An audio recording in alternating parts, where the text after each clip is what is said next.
meet your new best friends. You're gonna find a book you'll love to pieces.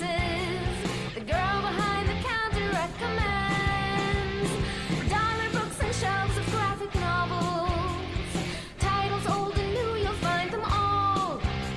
With action figures, board games, toys, and models to add to your new Comic Wednesday haul. The comic book store, the comic book store. 'Cause that's where the books live, but it's also much more. It's the heart of the art form that we all adore.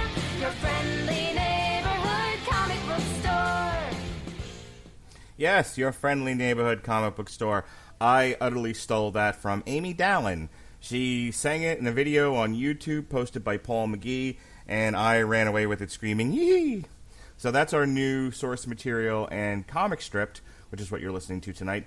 This is comic stripped theme that we're running with until Jesse comes back and can put individualized music back into the show, because I'm not doing that. My name is Mark Radulich. I'm your host of Comic Strip tonight. And tonight we are discussing Volume 1 of the Umbrella Academy, which was entitled Apocalypse Suite. And we are comparing it with the first season of the Umbrella Academy. You know that the mission statement here on Comic Stripped is we deal in direct adaptations, and it just happened to be that normally I would have handled this in 2 shows. I would have done the book and then dedicated a separate show to talking about the show, but my guest tonight can't truck with 2 nights in a row of me. He said, "What, you get one night, Radulich, and one night only. You're lucky to get that much." So, ladies and gentlemen, we don't want to take up too much of his time here. The writer of the comic book, what's the name of your comic book again? Support Group. Support Group. The writer of the Support Group comic book, Evan Bevins. How you doing, sir? I'm doing all right. How are you? I'm hanging in there, sir. I'm hanging in there. Every day is a winding road, as you know. Yeah. You get a little bit closer? A little bit closer now, yes. So let me ask you a question, sir. How familiar are you with the Umbrella Academy book? Have you read all the various volumes? Were you reading it as it was coming out through Dark Horse Comics? Did you pick it up later after it gained notoriety? I picked it up later, a long time ago, well before the Netflix adaptation. I'm actually... I'd only read the first volume, although once the show started going in other places, I grabbed the second volume on Hoopla to see where some of that came from. So I've read a portion of that. That's where we meet Hazel and Cha-Cha. Okay. So this actually, the show adapts mostly Volume 1 and some of Volume 2. Yeah, because as you know, Hazel and Cha-Cha were nowhere in Volume 1, but play a huge role in the show. And so, but I am, despite only reading, the first volume and part of Volume 2 of Umbrella Academy, I am more familiar with Gerard Way's comic book work than his music. Go ahead. Go ahead. Tell us a little bit about Gerard Way's other work that you're familiar with. Well, this was the first thing of his I read, and I was, even though I'm like, oh, this guy's in a band, and I think I've heard a couple of their songs. But sometimes we comic book fans are a bit celebrity-starved, or at least we were before everything became a movie. So it was like, hey, there's a famous person who's kind of cool that likes comics. So that made me initially curious. Then he did a blurb on the cover of one of Chip Zdarsky's Howard the Duck issues. And then probably the most I've read of his, and I know you guys did a source material on it a while back, was when he brought back Doom Patrol. Yes. And now I had read very little Doom Patrol before I read Umbrella Academy, but once I read Grant Morrison's Doom Patrol and then Gerard Way's Doom Patrol and went back to Umbrella Academy, I'm like, oh, this guy's a Grant Morrison fan. This has a very Doom Patrol-y vibe to it. Yeah, that's been one of the criticisms of both the show and the comic book, is that between the X-Men and Doom Patrol, this feels like an also-ran. And I'll tell you, that's one of my major issues with having read the show. The comic book doesn't bother me as much. The comic book is so weird and out there that its relationship to the similarities of X-Men and Doom Patrol don't bother me as much. The show, Yeah. however, I was like, now this might be the chemo brain talking, but about halfway through it, I was like, can I just watch Doom Patrol, please? And Doom Patrol's still on my list of shows to watch. So, I've always said when I was a kid, you took whatever comic book content you could get. That's why I've watched Return of the Swamp Thing like 8 million times, because that was the only comic book stuff I could rent. But now there's so many shows that like I'm pretty sure I would like, and I just haven't gotten around to everything. Yeah, now if you throw a dart, you'll hit a comic book show. Exactly. Now let's switch tracks here. Did you watch Umbrella Academy when it came out? Did you watch it closer to when we decided we were going to talk about it? I just started it a few weeks ago. It was on my list, as are several backlogs of CW shows. When we started talking about this, I was like, oh, now's the time to watch the show. Okay. So let's talk about the comic book first. The comic book and the show definitely share a lot of similarities. There's definitive, concrete parallels. It's the same setup. 43 women went into spontaneous birth without having actually been pregnant. And of the 43 children that were born on that day, the Monocle was able to adopt 7 of them. And they all had special powers, though our villain in the book, the violin, I think she's called. White violin. Yeah, Vanya. He discovers that she has powers early on, but her powers are so out of hand and so extraordinary that he makes her believe and controls her with, and again, I might be pulling a little bit from the TV show, so bear with me here, but ultimately he stymies her powers because he believes her to be too powerful to let roam about with the team. And the Monocle is not a nice person, and he's mentally, emotionally abusive, and so he really makes her kind of an oddball out of the team. She is joined by several others. There is Ben, who dies and can only be seen by Klaus in his ghost form. There is Luther, who is Space Boy, and he's now part chimp. He's got chimp body parts. You have Diego. Cybernetic diaper. You have Diego, who throws knives and such. You have Allison. And I don't remember what names they gave him in the comic book. I think I have it right here. Diego was the Kraken in the comic. And Allison was the rumor. Okay. I don't know if Ben had a code name. I don't remember that one. All right, so yeah, number 1, who is Space Boy, and that's Luther. Number 2 is the Kraken, who is Diego. Number 3, who is the rumor, and that's Allison. I heard a rumor. Yeah. It's cool power. Number 4, who is the Seance, who is Klaus. Number 5 is the Boy, and we'll talk about him in just a second. Number 6 is the Horror, who is Ben, and like I said, he dies. Okay. And he comes back as a ghost. And then finally we have number 7, the White Violin, Vanya. All right, so that's the characters. And where we meet our characters again, number 5 has zapped himself into the future, and he comes back around the same time as all the other characters get together after they have been told that their father, the Monocle, has died. And in the comic, the White Violin is said to have she's being manipulated by this like orchestra of evil. And, which is a very Grant Morrison touch. Yeah. There's an orchestra of evil, and they want her to be evil, and I think she tries to reconnect with her siblings. It goes poorly, so she says, screw it, I'm going to be evil and kill everybody. And she tries, and they stop her, and that's about it. Dark Phoenix with classical music. Yeah. I think that we also find out that number 5 went into the future, and he's back to stop the apocalypse, which I believe is what... Now, again, I might be conflating this with the show, but was it the same deal here where she caused the apocalypse, and that's what he had come back to stop?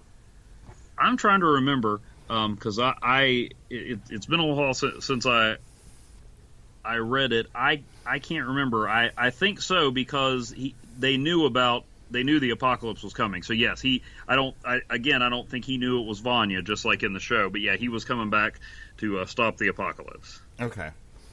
So let's talk about the book for a little bit, and then we can get into the show and talk about the comparisons and the changes.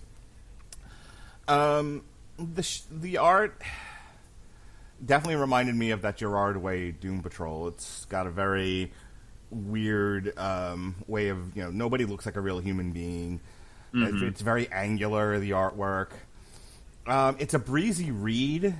You get to her. I mean, you get to her wanting to kill everybody pretty quickly. There's not a lot of drama here.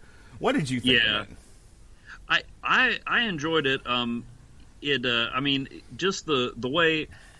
I mean, I even made a note on the first page where you've got a pro wrestler, doing an atomic elbow drop on an alien. I mean, that an atomic flying elbow. That right there tells you this is because it's so casual. It's just like, oh yeah, that time that dude, beat the space squid from Rigel X9. That's when everything started. So and it's casual. That's not even the story. And so I like that. I mean, yeah, it definitely has that X-Men Doom Patrol vibe, but even there's echoes of some other characters in there, like Hargreaves being a genius and an Olympic gold medalist. It's very Mr. Terrific. Yeah, and an alien, which I love how casually that was dropped. And they're just like, oh yeah, Andy's an alien. And in the show, I thought they had a very Last Son of Krypton flashback for him, but it plays with a lot of comic stuff, but I think the story he's trying to tell is more about the family with the superhero conventions rather than trying to blaze a new trail in superhero comics. So yeah, I mean I just love a lot of the details he put in there, like Space Boy on the moon guarding against a threat that never came. And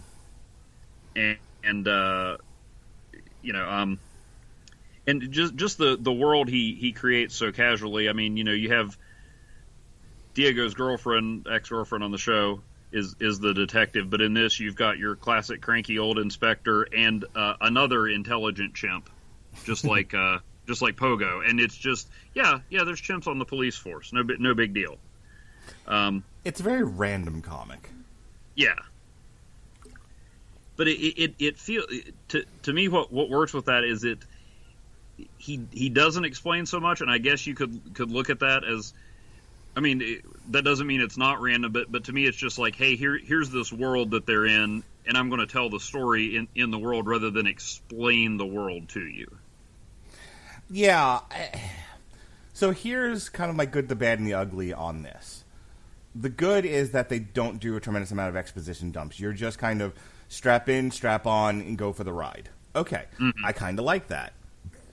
On the other hand, there's room for heady drama, which they barely scratch the surface of. I mean, I don't know about you, Evan, but my desire to murder the world would probably take a little bit more than what we get for the violin suite here.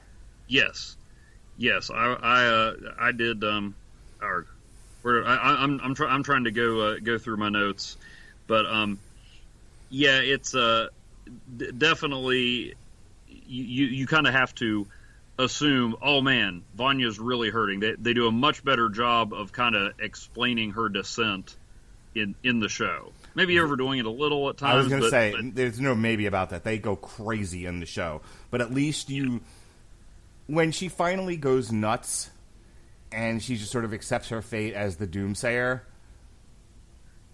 I understood where she was coming from. She had been manipulated, she had been betrayed, she had been lied to.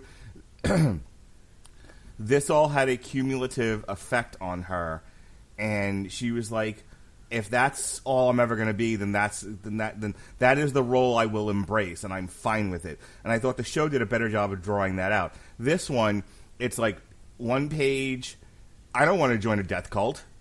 The next page, all right, I'll join a death cult. Yeah, she became the villain in the comic because that's what was in the script, basically.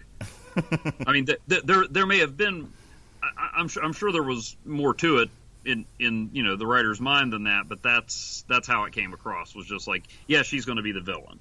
So there was maybe there could have been a little more there, for sure. Do you think this would have benefited from more issues, like maybe a 10-issue limited series instead of 6? Possibly. I mean, I know, like when we talked about Secret Invasion, that was 8 issues and probably didn't need to be. There are times when less is more. I know a while back, Chris and Al and I were talking about Batman Creature of the Night, and it was 4 issues, and they could have gone, 12 or more, but it felt like they really nailed what they wanted to do. I mean, like that they didn't need any more, but they couldn't have done much less. So yeah, there's room for more in this, but to me, it's it's about the execution. Mm-hmm. And so was it because he wanted to keep it at 6 issues that some of it didn't work, or were the things that maybe didn't work as well? And I mean, I liked it a lot, but were the things that maybe didn't work as well, would they have been fixed with more issues, or would it have just been some more weirdness thrown in for the heck of it? And that's a very good point, Evan. If you gave me 4 more issues, is it 4 more issues of, toss salad nonsense, or do you actually flesh anything out? And it seems like the writer went out of his way to be like, here's 6 issues of toss salad nonsense with barely a plot. And that won an Eisner Award. Well, now some of that toss salad nonsense, I mean, my favorite line in the whole thing may very well be, just as I suspected, zombie robot Gustav Eiffel. Or Eiffel.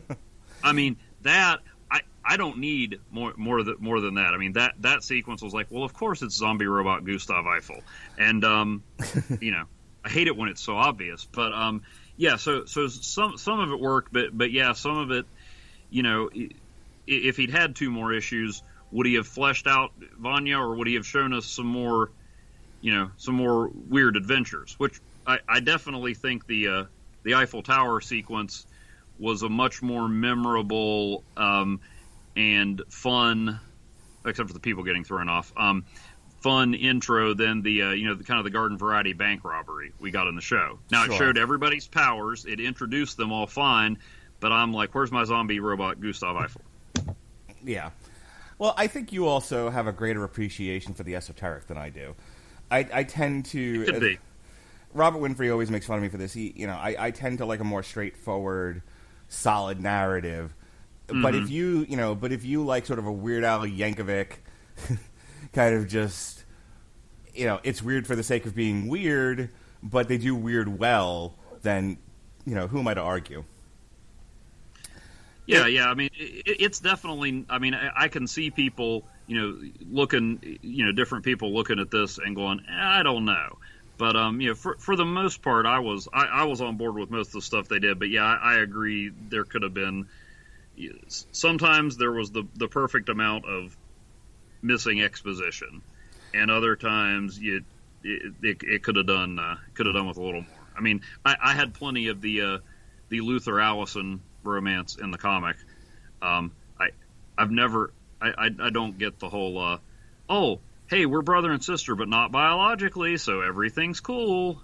It just, I don't know. Yeah, I struggle with that. Let me ask you a question. Do you think we got enough number 5 in the comic? Because he's a big part of the show, and he is really what, I mean, they're trying to figure out, did Dad die of natural causes? Did he die of some sort of nefarious means? And then as soon as number 5 shows up, it's like, hey, we have like a week until the apocalypse. I think it's actually a couple of days. And this is what we need to focus on. It's like, okay. And you get a lot of that in the show, which I want to talk about in just a few minutes. Mm. But you don't get a tremendous amount of that in the comic.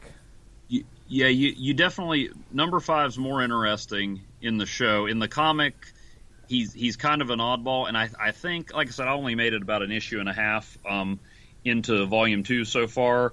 But I mean, the cover to Volume 2, which is called Dallas, and I assume deals with the Kennedy assassination. I mean, it's number 5 with like a sniper rifle, and it goes into, I mean, the slaughter at the diner that we get in the first episode is in the comic, but it's not explained very well at that point, and that's what issue 1 of volume 2 goes into is why these people are after number 5, and he's a much bigger focus in that. But yeah, in the series, he's just like, well, here's the kid who messed around with time travel, got the math wrong, and now he's still a kid, and that's his thing.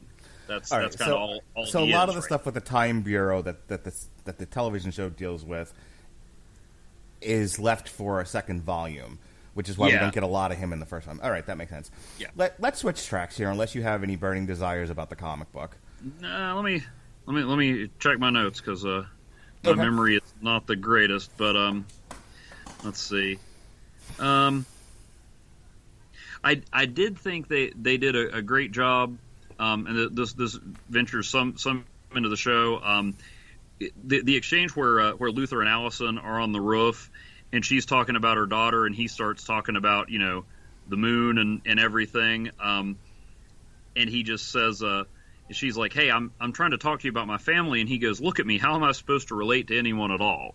Now I understand that maybe they didn't have the budget or whatever to fully render him as a human head on an ape body, so he's, I mean, yeah, we get in the show that he's a freak, but that line in there, look at me, how am I supposed to relate to anyone at all, that said a lot about his character without delving into a whole lot. We talked about there wasn't a lot to explain Vanya, but that sequence to me really summed up Luther really well.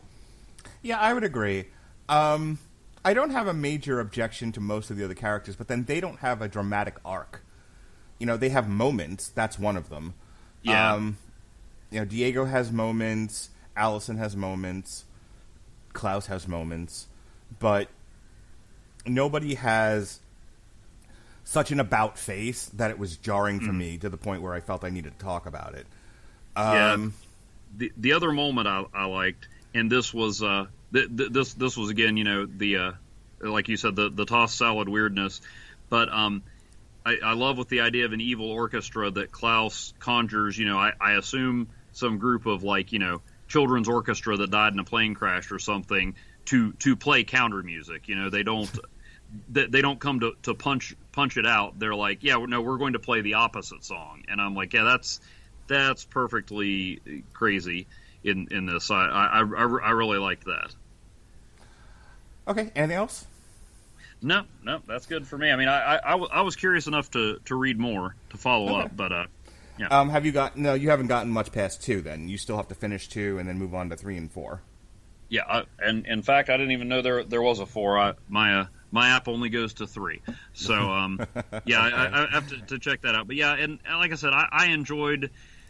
I mean, his Doom Patrol was kind of like this. It was longer, so it felt a little more fleshed out. Plus, he was dealing with decades of history in it. But I enjoy his writing. It's definitely very heavily influenced by Grant Morrison, and when I read Grant Morrison, I'm either blown away or completely lost. So all right. So just to be clear, there's a volume 3 called Hotel Oblivion, and then volume 4 is supposed to be called Sparrow Academy. In July of 2020, Gerard revealed volume 4 would be entitled The Umbrella Academy of Sparrow Academy. So it's in the works. All right, let's switch gears here. Let's talk about the show.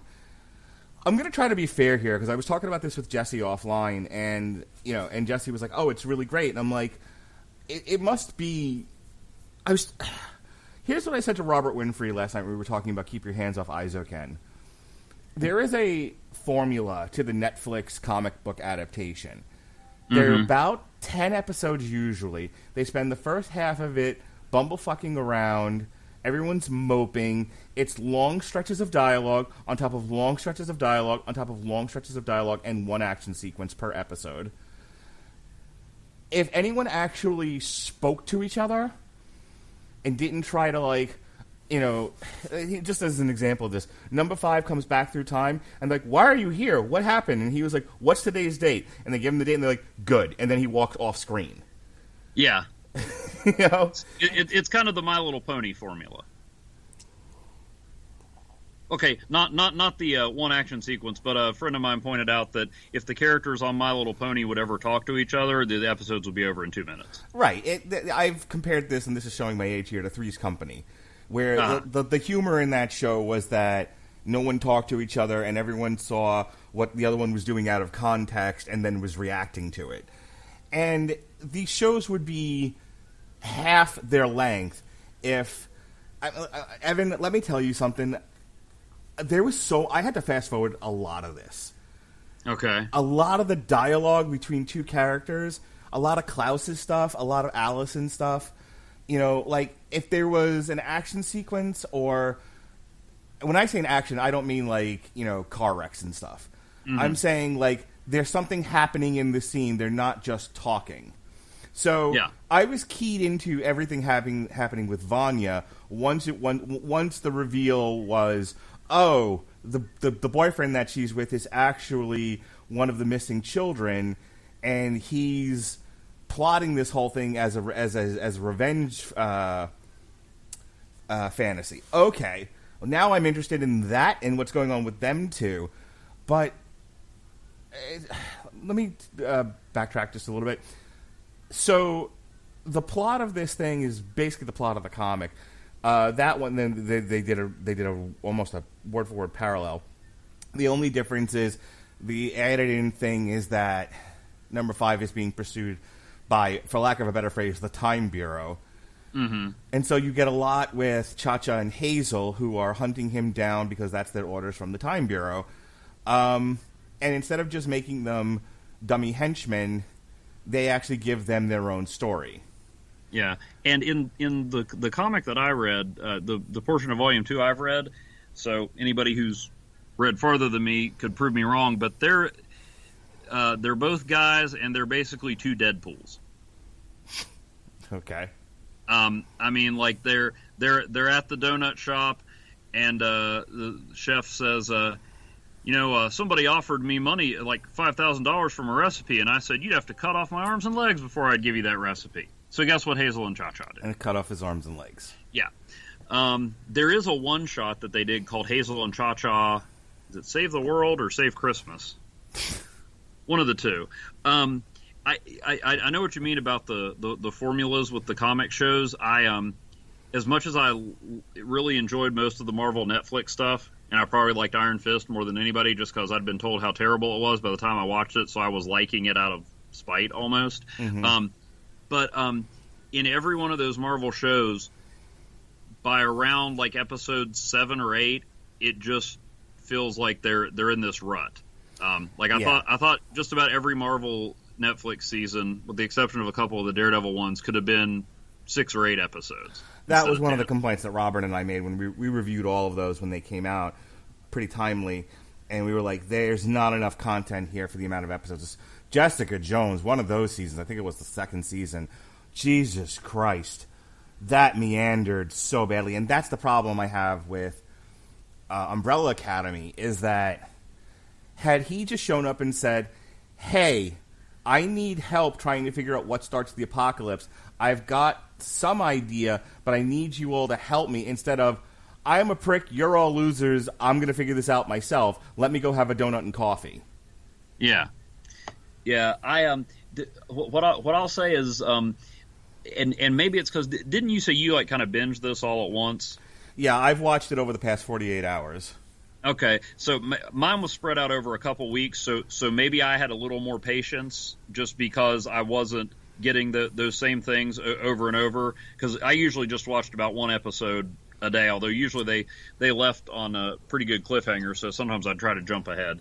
But I thought there were enough characters that there was enough content to justify the 10 episodes. Now, maybe it wasn't always executed well, but I didn't get that, oh, come on, get on with it, that I got in the midst of almost every Marvel.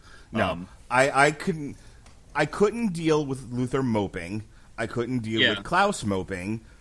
Diego doesn't mope as much. And again, if number 5 had actually communicated his, what was going on, we could have done this in 6 episodes. Yeah. Yeah.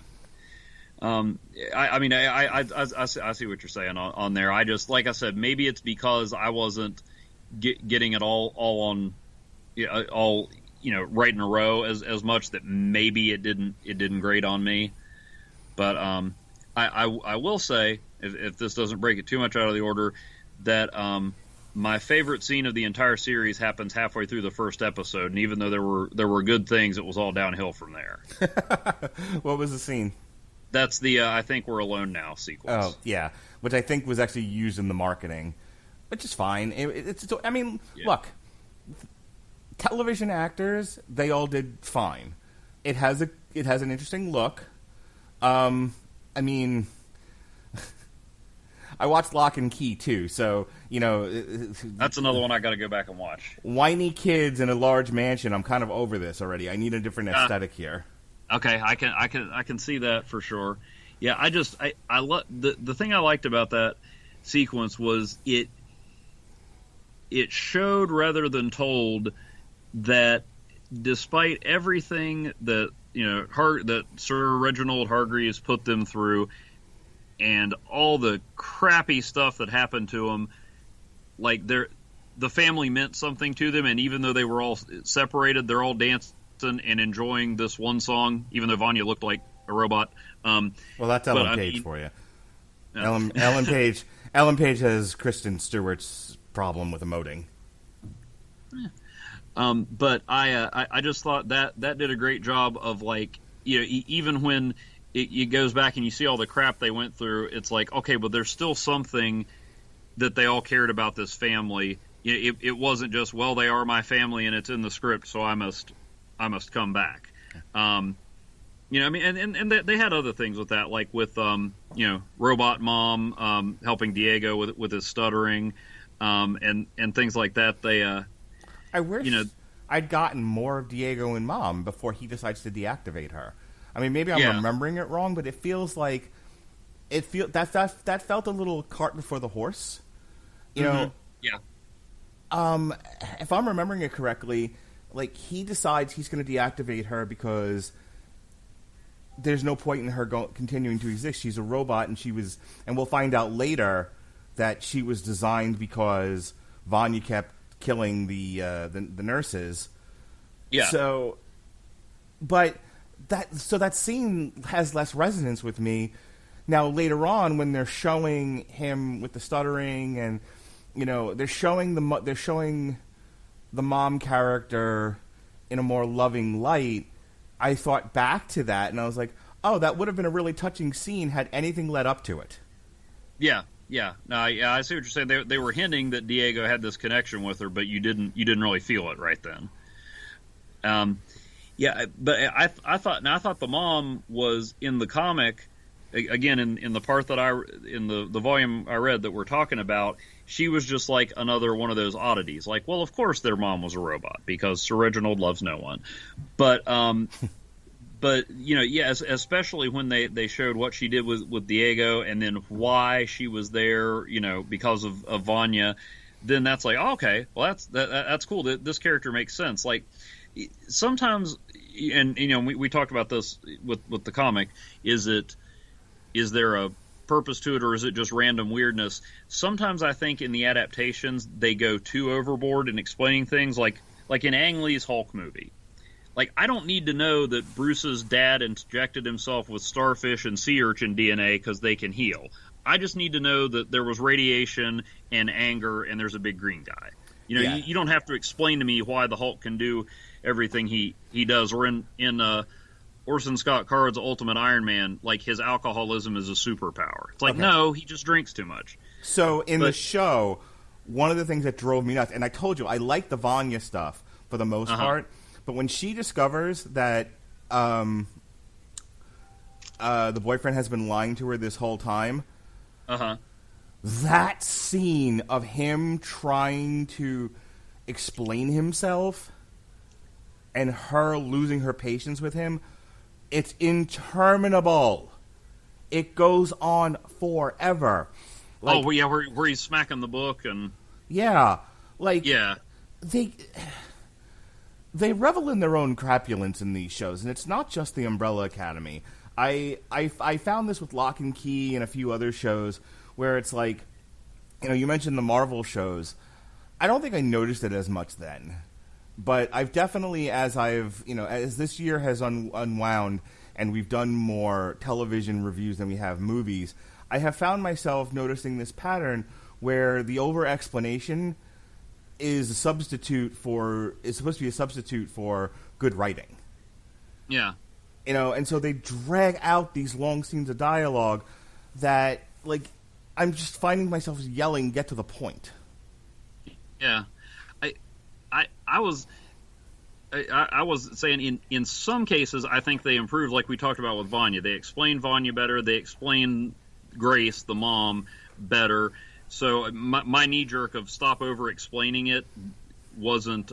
It's balanced out. It didn't kick in this time. But yeah, that wasn't true in all the stuff. Yeah, there was definitely some that dragged on, and Jesus Christ. Like the scene where she kills Allison also goes on forever, and that is an action sequence. Yeah. But it was also a little hackneyed, I thought. I know for the listener we're going all over the place, but bear with us here. Allison goes to confront her, and all Allison had to say was, like, look, I know things are bad. And I think to their credit, they tried. Vanya was at that point in her character arc just not hearing it. Mm-hmm. But we went from, I didn't see the reason for killing her in that scene. Well, that's when she said, I don't think she was trying to kill her so much as it was just a knee-jerk reaction, because she felt like, even though, I mean, it's pretty obvious why she did that, and that she wasn't the one who made the decision, but when she said, I heard a rumor that you think you're just ordinary, that kind of took her life and potential away. So when she started to use her power, that's what she just tried to silence her. I mean, that's what I got out of it, which I had to do a double take. I'm like, crap, did that happen in the comic? And it did. It was pretty jarring in the comic, but it was just like, an aside, it was just like, well, I'm going to shut you up now. Yeah. Didn't have quite the significance it did in the show. I can relent on that a little bit. Having kind of replaying the scene in my head with your explanation of it. Yeah, she was just, I think my reaction to her having her throat slit was too jarring for me personally. Okay. But her just sort of reacting big, and and she's only just started to use these powers, so she doesn't have a tremendous amount of acute control over them. All right, so I get all that. I also thought the character was dead, and so in the next scene where somehow they're able to patch her up from having her throat slit, I'm like, all right, sure. Yeah, and it just missed. I know what you're saying, because she was just learning how to use her powers. And for a second they said, well, it just missed the carotid, and I'm like, oh, did Vanya do that? And I'm like, no, there's no way she has that control. But it was, I mean, whatever the realism aspect of it is, or the parameters of her powers, I mean, she was stopping her from using the power that quote unquote ruined her life, and she had to take Allison's voice away because that was her power. I mean, that was the poetic nature of it, or right, or whatever. But you're right. It's hard to believe that she could have survived that. And I know it's always funny to quibble about realism in things like this, but that's how you suspend your disbelief, is because they give you stuff. I'll give the show this much: at least they had a couple of episodes of tete-a-tete, Allison and Vanya, where I'm just trying to be a big sister to you. Really, why start now? And so that arc had some finality to it. The show, I think, is better written than I'm giving it credit for. I think I'm just cranky. It happens. I think I'm cranky. I don't want to have to sit through droning dialogue. Let me just so that we can put an end to this, let's talk about the Time Bureau stuff and Hazel and Cha-Cha, because again, I thought that in developing the show, they clearly felt they didn't have enough for an entire season without the Time Bureau stuff and without Hazel and Cha-Cha.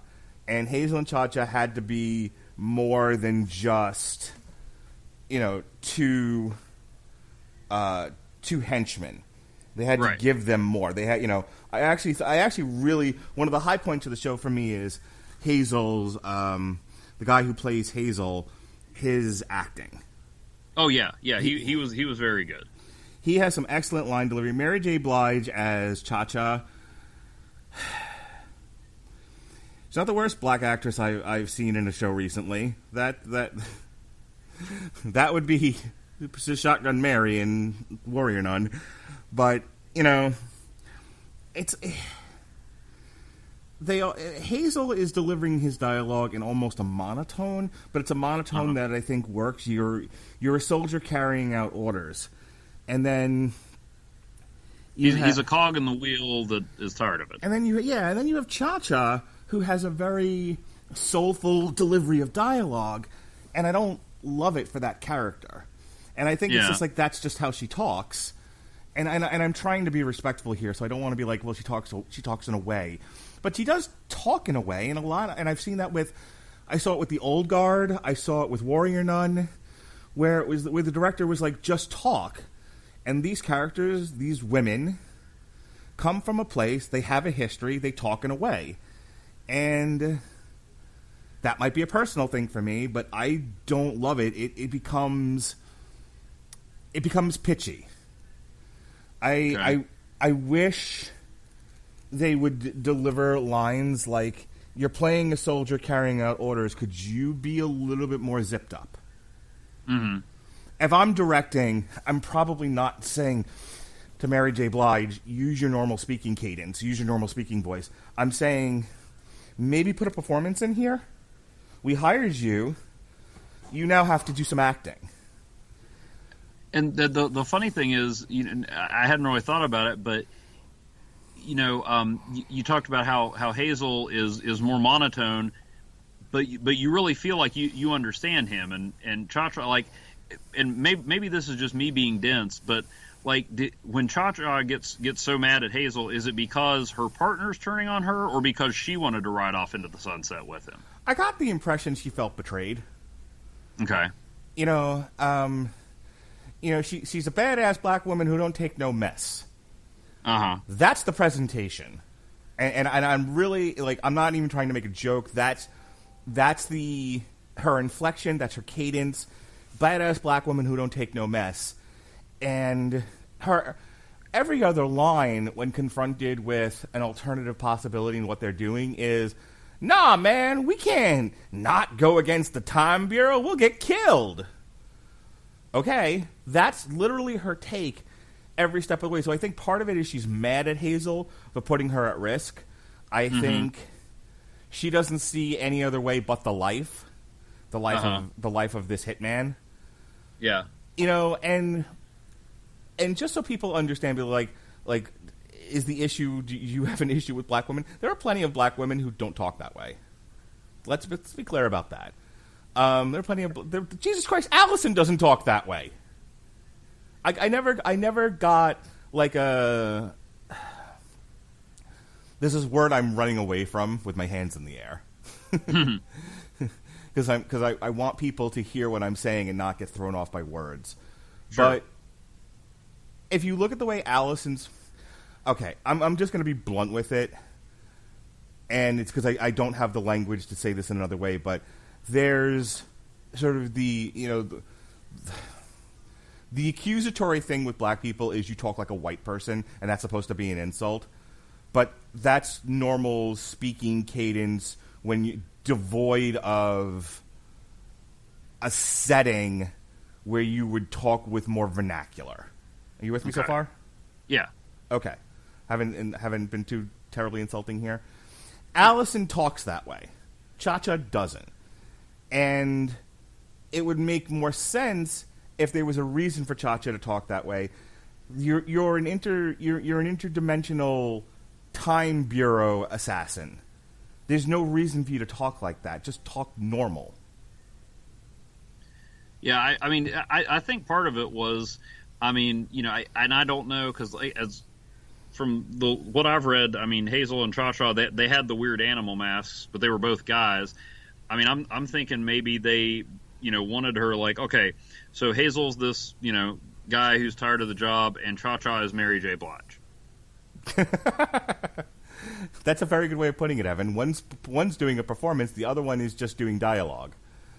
And I mean, sometimes with some people, heck, Arnold Schwarzenegger's most of his career is based on, hey, it's Arnold Schwarzenegger either doing what you expect Arnold to do or in a situation you wouldn't expect Arnold to be in.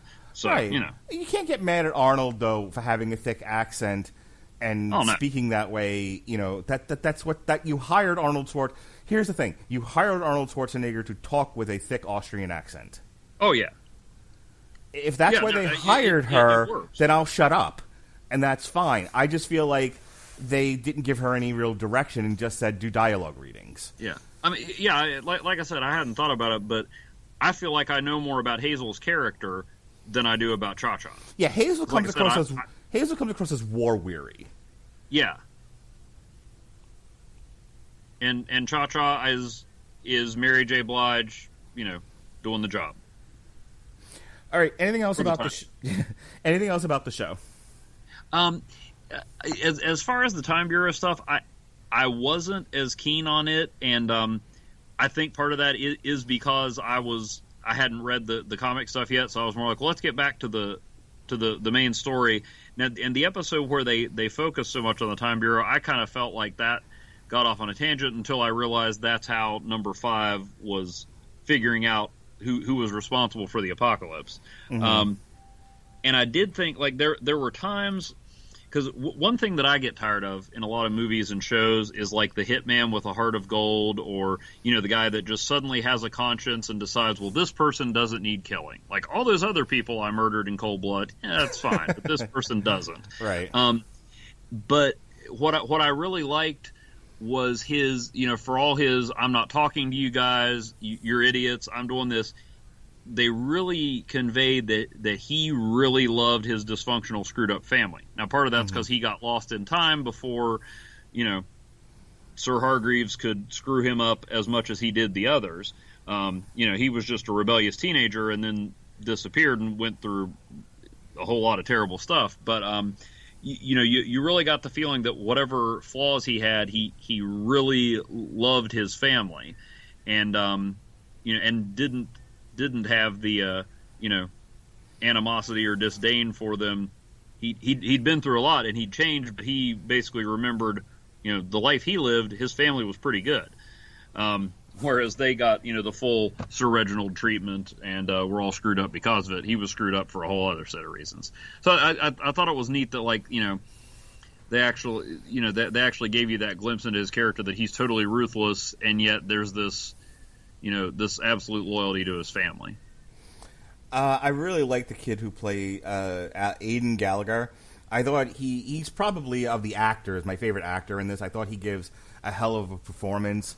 He has to be a 58-year-old in a 13-year-old body, and he has to carry a whole plot line. And I thought he did a laudable job of it. His stuff I tended to not fast forward through unless he was dealing with somebody who was bemoaning their lot in life. Yeah. That's the problem. There's too much bemoaning in this. Yeah. I did enjoy his the scene. It was all in one episode with him and Hazel, and Hazel kind of giving him advice, and then him and Diego, and him convincing Diego that maybe killing Hazel and Cha-Cha is not the best way to avenge your love, and that sort of thing. So I thought that was pretty good. So I liked, and I'm blanking on his name. I get what you said that he definitely moped a lot, but the guy, was it Tom Hopper? Tom Hopper as Luther. I thought he was he was an excellent choice. Although I can't read my notes. Autocorrect helped me out. I said he was monkish and immature, but not as tough as he appears. So I thought he was well cast. I mean, they did a good job getting the cast, and it was neat to see some more familiar people pop up, like Kate Walsh. It took me several episodes to recognize her, and she kind of went a little against what, as the handler, she kind of went a little against what you expected of her. I liked her. There's a complaint about her, though, that her use of Yiddish, her style, her costuming, and the fact that she's working for a secret society that's manipulating events is all commentary about the Jews. Oh, maybe I'm too naive to have noticed that. I just thought she was kind of weird. Now, the part where she was chatting number 5 up while peeing, I could have done without. That was really, really weird. Yeah, I've watched enough Kevin Smith; it didn't bother me. Okay. Well, and then I mean, not the fact that she was peeing, but just like that didn't make a whole lot of sense. Like, I kind of got the vibe that she has this schoolgirl crush on number 5, which is made weirder because, like you said, he's a 58-year-old man in a 13-year-old body. But there were some of that. Of course, that whole episode until they brought it together in the end when he pulls the fast one on the Time Bureau and learns the identity of the person who kind of sort of causes the apocalypse. That episode kind of grated on me a little just because I wanted it to get back to the main story till I saw how it fit with the main story. That wanting it to get back to the main story was probably my biggest complaint about this whole series so far. Although ironically with the Marvel stories, I could have used them getting off on some tangents every once in a while because, like we said, I didn't think the main story carried 10 episodes. I could have used a little villain of the week with those every once in a while. And you bring up a good point there. I wish with these series there needs to be a balance between the main storyline and a monster of the week. And a lot of times there's no monster of the week. You get maybe a sequence or two. And this might be a budgetary thing, but maybe you get a sequence of 2 of them dealing with a monster, and then that's it. It's mystery on top of mystery on top of mystery on top of, drama on top of romance. It's just all this. It's just heavily laden with stuff that doesn't cost you much to shoot. Yeah, they could use a little bit of X-Files, some mythology Flash episodes and some one-offs. Yeah, I don't know how much of the Flash you watch, but I think the Flash does a really good job of balancing. Yeah. Up until recently, they did a much better job of it in the first 3 seasons. After that, it's been kind of. But I thought that the Grant Gustin Flash did a much better job, especially the first season of. Here's a monster of the week, but it's all a part of this overarching storyline involving Reverse Flash. Yeah, definitely. And there's more episodes of that, so I guess they feel like with fewer episodes, they can, they need to focus on one story. But like there was an early Jessica Jones episode where it was that woman who just wanted to kill a superhero, and Jessica Jones was the only one she could get to. Right. And it's like, and that didn't really feed much into the overall story. And I'm like, I could use a little bit of that every once in a while. Dude, Luke Cage did concerts. I was fine with it. I mean, it drove Robert Winfrey insane, but I liked the fact that like they would take a time out to show you a concert, show you somebody singing a song or whatever. Just breaks up the monotony of the show. Yeah. All right. Anything else? The cliffhanger ending drove me nuts, but I was glad that I think I watched it on the day season 2 dropped. So I was like, wait, come on. I was fully expecting a Bill and Ted's Bogus Journey kind of thing, where they just went, okay, let's do a better job, and then they all popped up and everything was fine. So, that drove me nuts. But since it's coming back, and I already know it's coming back, like there was a show on Hulu called Freakish, like zombies at a high school. Mm-hmm. And I watched the first 2 seasons, just tore through them. And then I'm like, oh man, when's season 3? And they're like, probably Halloween. So I like waited all year, and then Halloween came and nothing. And then I'm like, oh crap, they canceled it. Well, so, it took us a year to get to do this. Partially because I didn't know what the Umbrella Academy was, so I didn't think to put it on this calendar. I mean, we're talking a year and several months, 6 months, I think, a year and a half, to get to talk about this, just in time for season 2 to be out. I'm not going to wait that long, but we'll bring you back in. We'll do another volume of the book. We'll do Dallas, and we'll talk about season 2. Apparently, there's some allusions at the end of season 2. I don't want to do too many spoilers, but there's some allusions to the Sparrow Academy that is still yet to be written. So we'll see. We'll see what happens. I've got so many other things I got to watch before we before we can tackle this. So it'll be a while. But Evan, great guest as always, and happy to bring you back to talk season 2. Awesome. Thanks a lot, Mark. I appreciate it. All right, go ahead and plug your comic book and whatever else Let's you're doing. We got a support group. It's about a support group for people with lame superpowers, in case your origin doesn't go the way they show it in the comics. Gotta keep needing to put issue 2 out there fully on webtoons.com, but you can get all of the first issue, most of the second issue.